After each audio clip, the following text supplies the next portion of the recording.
नमस्कार दोस्तों, स्वागत है आपका हमारे भक्ति ज्ञान चैनल पर। आज हम आपके लिए लेकर आए हैं भादवा पूर्णिमा पर सुनने योग्य श्री सत्यनारायण भगवान की व्रत कथा संपूर्ण 5 अध्याय। जो भी श्रद्धा से यह कथा सुनता या सुनाता है, उसके जीवन में सुख, समृद्धि, शांति और मोक्ष का वास होता है। कथा। एक समय की बात है, नैमिषारण्य तीर्थ में 88,000 ऋषि मुनि एक यज्ञ कर रहे थे। उन्होंने शौनक ऋषि की अगुवाई में महर्षि सूत से पूछा, ऐसा कौन सा व्रत है जिससे मनुष्य के सारे दुख दूर हो जाएं? महर्षि सूत जी बोले, हे मुनियो, मैं आपको जो व्रत बताने जा रहा हूं, वह भगवान विष्णु द्वारा बताया गया व्रत है, सत्यनारायण व्रत, जो सभी मनोकामनाएं पूर्ण करता है और भवसागर से पार कराता है। पहली कथा, निर्धन ब्राह्मण की कथा। काशी वाराणसी में एक बहुत गरीब ब्राह्मण था। वह दिन भर भीख मांगकर मुश्किल से अपना और परिवार का पेट पालता था। एक दिन नारद मुनि वहां आए और बोले, हे ब्राह्मण, यदि तुम सत्यनारायण व्रत करोगे तो तुम्हारे सभी दुख दूर हो जाएंगे। ब्राह्मण ने जैसे तैसे सामग्री एकत्र की, व्रत और कथा की। कुछ ही समय में उसके जीवन में सुख और धन आने लगा।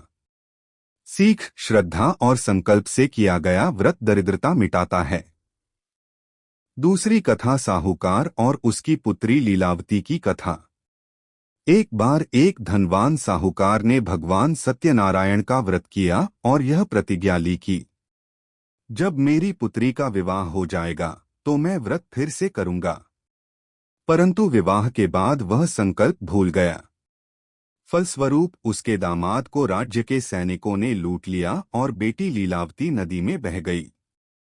साहूकार को अपनी भूल का एहसास हुआ और उसने पुनः व्रत किया। कुछ ही समय में उसका दामाद लौट आया और बेटी भी सकुशल मिल गई। सीख, व्रत का संकल्प कभी न भूलें, वचनबद्ध रहें। तीसरी कथा, जमींदार श्री शतानंद की कथा। एक जमींदार था, नाम था शतानंद, जो अत्यंत धर्मात्मा था। उसने श्रद्धा से व्रत किया, जिससे उसे संतान और धन की प्राप्ति हुई। परंतु उसके पुत्र ने भगवान की अवहेलना की। उसका जहाज समुद्र में फंस गया और वह संकट में आ गया। तब उसने भगवान से क्षमा मांगी और व्रत किया। भगवान ने उसकी रक्षा की। सीख, व्रत का सम्मान करो, भगवान कभी साथ नहीं छोड़ते। चौथी कथा, राजा तुंगध्वज की कथा। राजा तुंगध्वज एक बार जंगल में शिकार खेल रहे थे। उन्होंने देखा कि कुछ लोग सत्यनारायण व्रत कर रहे हैं, परंतु अहंकारवश उन्होंने पूजा में भाग नहीं लिया और वहां से चले गए। थोड़े समय में उनके राज्य में अकाल पड़ा, परिवार बीमार हो गया और धन नष्ट हो गया। जब उन्होंने अपनी गलती मानी और भगवान की पूजा की, तो सब कुछ वापस मिल गया। सीख, अहंकार न करें। भगवान की भक्ति में विनम्रता जरूरी है। पांचवी कथा, फलश्रुति व्रत के लाभ।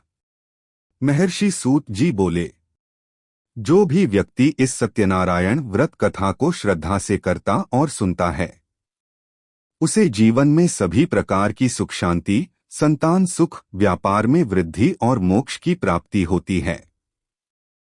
व्रत के लाभ। दरिद्रता नष्ट होती है, बीमारियां दूर होती हैं, व्यापार में लाभ होता है, परिवार में प्रेम और समृद्धि आती है, अंत में मोक्ष की प्राप्ति होती है। आरती श्री सत्यनारायण भगवान की। जय लक्ष्मी रमना स्वामी, जय लक्ष्मी रमना। सत्यनारायण स्वामी, जय लक्ष्मी रमना। जय लक्ष्मी रमना।